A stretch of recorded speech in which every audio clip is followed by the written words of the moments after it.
കുറച്ച് ദിവസങ്ങൾക്കുള്ളിൽ തന്നെ പരീക്ഷകൾ ഇങ്ങെത്തും. ഒരു വർഷം മുഴുവൻ പഠിക്കാനുള്ളത് ഒരു മാസം കൊണ്ട് പഠിച്ചു തീർക്കണം. ഇതുവരൊന്നും പഠിച്ചിട്ടില്ല, എന്നാൽ ഉയർന്ന മാർക്കും വേണം. ഇത് സാധ്യമാണോ? Well, you are in luck because it's possible. അത്ര എളുപ്പമുള്ള കാര്യമല്ല, എന്നാൽ ഇത് നമ്മളെ കൊണ്ട് ചെയ്യാൻ പറ്റുന്നതുമാണ്. ഇന്ന് വീഡിയോ കാണുന്നതിലൂടെ നിങ്ങൾക്ക് കുറഞ്ഞ എഫേർട്സിലൂടെയും മികച്ച റിസൾട്ട് നേടാൻ സാധിക്കും എന്ന് മനസ്സിലാകുന്നതാണ്. സ്കിപ്പ് ചെയ്യാതെ വീഡിയോ അവസാനം വരെ കാണുക, കാരണം നിങ്ങൾ ഇതിൽ നിന്നും ഉപകാരപ്പെടുന്ന ഒരുപാട് കാര്യങ്ങൾ ഇന്ന് മനസ്സിലാക്കാവുന്നതാണ്. നമുക്ക് തുടങ്ങാം. ആദ്യം തന്നെ ഞാനൊരു കഥ പറഞ്ഞു തരാം. നിങ്ങൾക്ക് പറഞ്ഞാൽ ചിലപ്പോൾ വിശ്വാസം തോന്നിയെന്ന് വരില്ല, എങ്കിലും അവസാനം വരെ കാണുക, കാരണം ഇതൊരു റിയൽ സ്റ്റോറിയാണ്. 11ാം ക്ലാസ്സിൽ ഞങ്ങൾക്ക് ഒരുപാട് ക്ലാസ് ടെസ്റ്റുകൾ നടത്തണമായിരുന്നു. അതിൽ 4 ചാപ്റ്ററോളം പഠിക്കേണ്ടതായിട്ടുള്ള ഒരു പരീക്ഷയുണ്ട്. അവയിൽ ആദ്യത്തെ ചാപ്റ്റർ ഏറ്റവും വലുതും ബാക്കി 3 ഷോർട്ടും മാനേജബിളുമായിരുന്നു. ഏറ്റവും ബുദ്ധിമുട്ടുള്ള പാഠഭാഗമാണെന്ന് അറിഞ്ഞിട്ട് കൂടി 1ാമത്തെ ചാപ്റ്ററിൽ നിന്നുമാണ് ഞാൻ പഠിച്ചു തുടങ്ങിയത്.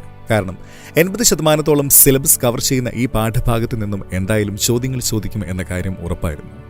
എന്നാൽ ഞാൻ പരീക്ഷയ്ക്ക് ഒരു ദിവസം മാത്രം ബാക്കിയുള്ളപ്പോൾ വളരെയധികം ആങ്ഷ്യസ് ആയിരുന്നു.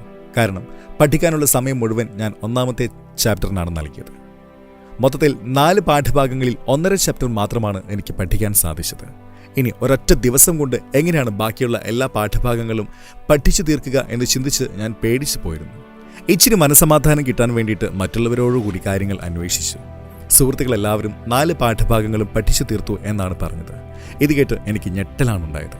എല്ലാവരും ഏതാണ്ട് എൻ്റെ അവസ്ഥയിൽ തന്നെ ആയിരിക്കും എന്നാണ് ഞാൻ കരുതിയത്. എന്നാൽ കാര്യങ്ങൾ നേരെ മറിച്ചായിരുന്നു. അവർ എങ്ങനെ പെട്ടെന്ന് ഇത്രയും കാര്യങ്ങൾ പഠിച്ചെടുത്തു എന്നെനിക്ക് മനസ്സിലാകുന്നേ ഉണ്ടായിരുന്നില്ല. എൻ്റെ ഭാഗത്തു നിന്നുള്ള കുഴപ്പം കൊണ്ട് തന്നെയാണ് എനിക്ക് പഠിക്കാൻ സാധിക്കാത്തത് എന്ന് ഞാൻ വിശ്വസിക്കുകയും ചെയ്തു. കൃത്യമായും ടൈം മാനേജ് ചെയ്ത് പഠിക്കാത്തത് കൊണ്ട് പറ്റിയതാണ് എന്ന് ഞാൻ കരുതി. ഇനി ഒരുപാട് സമയം ബാക്കിയില്ലാത്തതുകൊണ്ടും കരഞ്ഞിരിക്കുന്നതുകൊണ്ട് പ്രത്യേകിച്ച് ഗുണമൊന്നും കിട്ടാത്തതുകൊണ്ടും ഇനി എന്ത് ചെയ്യാം എന്നതിനെപ്പറ്റി ഞാൻ ചിന്തിച്ചു. ആദ്യത്തെ ചാപ്റ്റർ എനിക്ക് നല്ല രീതിയിൽ അറിയാമായിരുന്നു. 2ാമത്തെ ചാപ്റ്ററിൻ്റെ പകുതി വരെ നന്നായിട്ട് അറിയാമായിരുന്നു. ബാക്കിയുള്ള 2 പാഠഭാഗങ്ങളിലെയും പ്രധാനപ്പെട്ട ഭാഗങ്ങൾ രാത്രി തന്നെ പഠിച്ചിട്ട് കിടന്നുറങ്ങാം എന്ന് കരുതി. കാരണം അതിൽ കൂടുതലൊന്നും ചെയ്യാനും സാധിക്കില്ല എന്ന് ഞാൻ വിശ്വസിച്ചു. ഞാൻ അങ്ങനെ തന്നെ ചെയ്യുകയും ചെയ്തു. പിറ്റേന്ന് പരീക്ഷ സമയത്ത് എൻ്റെ കോൺഫിഡൻ്റ് ആയിട്ടുള്ള ടോപ്പർ ഫ്രണ്ടിനെ കണ്ടപ്പോൾ എനിക്ക് ശരിക്കും തോറ്റുപോയാലോ എന്ന് പേടി തോന്നി. എന്നാൽ പരീക്ഷ പേപ്പർ കണ്ടപ്പോൾ എനിക്ക് വളരെയധികം സന്തോഷമാണ് തോന്നിയത്. കാരണം 80% ചോദ്യങ്ങളും 1ാമത്തെ ചാപ്റ്ററിൽ നിന്നാണ് വന്നത്. ബാക്കിയുള്ള 20% ചോദ്യങ്ങൾ മാത്രമാണ് മറ്റ് 3 ചാപ്റ്ററുകളിൽ നിന്നും ചോദിച്ചിട്ടുള്ളത്. വളരെ യാദൃശ്ചികമായി ആ പരീക്ഷയിൽ എനിക്ക് മുഴുവൻ മാർക്കും ലഭിക്കുകയുണ്ടായി. അതിനേക്കാളും സർപ്രൈസിംഗ് ആയ കാര്യം എന്തെന്നാൽ ആ ക്ലാസ്സിലെ ബാക്കിയുള്ള ആളുകൾക്കെല്ലാം തീരെ കുറഞ്ഞ സ്കോറാണ് ലഭിച്ചത്. അതിൻ്റെ കാരണം അന്വേഷിച്ചപ്പോഴാണ് എനിക്ക് മനസ്സിലായത്. ക്ലാസ്സിലെ ഭൂരിഭാഗം കുട്ടികളും 2, 3, 4 തുടങ്ങിയ ചാപ്റ്ററുകളാണ് പഠിച്ചത്. ഏറ്റവും അവസാനം ടഫ് ആൻഡ് റെലവൻ്റ് ആയിട്ടുള്ള 1ാമത്തെ പാഠഭാഗം അത്ര കൃത്യമല്ലാതെ വായിച്ചു പോവുകയാണ് ഉണ്ടായത്. എല്ലാ പാഠഭാഗങ്ങളിൽ നിന്നും ചോദ്യങ്ങൾ വരുമല്ലോ എന്ന് കരുതി അവർ 1ാമത്തെ ചാപ്റ്ററിൻ്റെ വെയിറ്റേജിന് പ്രാധാന്യം നൽകാത്തത് കാരണം പ്രതീക്ഷിച്ചതിന് വിപരീതമായ ഒരു പരീക്ഷ അവർക്ക് നേരിടേണ്ടതായി വന്നു. 1ാമത്തെ പാഠഭാഗത്തിൻ്റെ പ്രാധാന്യം മനസ്സിലാക്കി അതിന് ഒരുപാട് സമയം നൽകി പഠിച്ചതിൻ്റെ ഫലമായിട്ടാണ് എനിക്ക് മുഴുവൻ മാർക്കും നേടാൻ സാധിച്ചത്. ഇത്രയും നീളമുള്ള കഥ പറഞ്ഞതിൻ്റെ ഉദ്ദേശം മറ്റൊന്നുമല്ല, നിങ്ങൾക്കൊരു കാര്യം കൃത്യമായി മനസ്സിലാക്കി തരാൻ വേണ്ടിയിട്ടാണ്. അതായത് പരീക്ഷയ്ക്ക് പ്രാധാന്യമുള്ള കാര്യങ്ങൾ പഠിക്കുക. എല്ലാം വലിച്ചു വാരി പഠിക്കുന്നതിനിടയിൽ പരീക്ഷയ്ക്ക് കൂടുതൽ ചോദ്യങ്ങൾ ചോദിക്കാൻ സാധ്യതയുള്ള പാഠഭാഗങ്ങൾ ഒഴിവാക്കുന്നത് അത്ര നല്ല കാര്യമല്ല. ഇവിടെയാണ് നമുക്ക് 80-20 റൂൾ അപ്ലൈ ചെയ്യാൻ സാധിക്കുന്നത്. സിലബസിലെ ഏറ്റവും പ്രധാനപ്പെട്ട 20% പഠിക്കുന്നതിന് വേണ്ടി നിങ്ങൾക്ക് ലഭിച്ചിട്ടുള്ള സമയത്തിൻ്റെ 80% വിനിയോഗിക്കുക. ഇങ്ങനെ ചെയ്യുന്നതിലൂടെ ടൈം എഫക്റ്റീവ്ലി മാനേജ് ചെയ്യാവുന്നതുമാണ്. ഭൂരിഭാഗം പേർക്ക് അറിയാവുന്ന ഒരു കാര്യമാണ് ഈ പറഞ്ഞ 80-20 റൂൾ. ഇനി പറയാൻ പോകുന്ന കാര്യം ചുരുക്കം ചിലർക്ക് മാത്രമായിട്ടായിരിക്കും അറിയുന്നുണ്ടാവുക. എന്തെങ്കിലും കാര്യം വളരെ എഫക്റ്റീവ് ആൻഡ് ഫാസ്റ്റായിട്ട് പഠിക്കുന്നതിനായി ഉപയോഗിക്കാവുന്ന ബെസ്റ്റ് വേ ആണ് ഹൊറിസോണ്ടൽ ലേണിംഗ്. ആദ്യം നമുക്ക് എന്താണ് ഹൊറിസോണ്ടൽ ആൻഡ് വെർട്ടിക്കൽ ലേണിംഗ് എന്ന് മനസ്സിലാക്കാം. നിങ്ങൾ പലതരത്തിലുള്ള എക്കണോമിയെക്കുറിച്ച് പഠിക്കുകയാണെന്ന് വിചാരിക്കുക. അതിൽ ഒരു തരമാണ് ക്യാപിറ്റലിസ്റ്റ് എക്കണോമി. അത് മുഴുവൻ കാണാതെ പഠിച്ചു തീർന്നതിന് ശേഷം മാത്രം അടുത്തതിലേക്ക് പോകുന്ന രീതിയെ നമ്മൾ വെർട്ടിക്കൽ ലേണിംഗ് എന്ന് പറയും.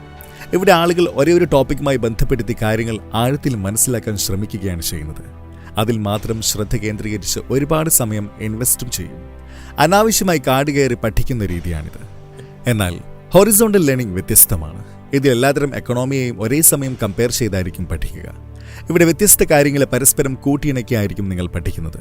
അതിലൂടെ നേരത്തെ 1 മണിക്കൂർ നേരത്തിൽ ഒരു ടോപ്പിക് മാത്രം പഠിച്ചിരുന്ന നിങ്ങൾക്ക് അതേ സമയം കൊണ്ട് കൂടുതൽ കാര്യങ്ങൾ പഠിക്കുവാൻ സാധിക്കും. വളരെയധികം ബുദ്ധിമുട്ടുള്ള വിഷയങ്ങളെ താരതമ്യേന എളുപ്പത്തിൽ പഠിച്ചു തീർക്കാൻ സഹായിക്കുന്ന ഒരു മെത്തേഡിനെ പറ്റിയാണ് ഇനി പറയാൻ പോകുന്നത്. അതാണ് പ്രൈമിംഗ്. ചില സമയങ്ങളിൽ 2-3 മണിക്കൂർ നീളമുള്ള സെഷനേക്കാൾ എഫക്റ്റീവായി കാര്യങ്ങൾ മനസ്സിലാക്കി തരാൻ വെറും 15 മിനിറ്റ് മാത്രമുള്ള യൂട്യൂബ് വീഡിയോകൾക്ക് സാധിക്കാറുണ്ട്. ഇത് എന്തുകൊണ്ടാണെന്ന് ചിന്തിച്ചിട്ടുണ്ടോ? അതിൻ്റെ പ്രധാനപ്പെട്ട കാര്യമെന്നാൽ യൂട്യൂബ് വീഡിയോസ് ടോപ്പിക്കിൻ്റെ കോർ കണ്ടന്റിൽ യാതൊരു തരത്തിലുള്ള എക്സ്ട്രാ ഫ്ലഫും ഇല്ലാതെ ഫോക്കസ് ചെയ്തിരിക്കുന്നു എന്നതാണ്. എന്നാൽ ലെക്ചേഴ്സിൽ പ്രധാനമായുള്ളവയും പ്രാധാന്യമില്ലാത്തവയും അടങ്ങുന്ന ഒരു വലിയ അളവിലുള്ള കാര്യങ്ങളുണ്ടാകും.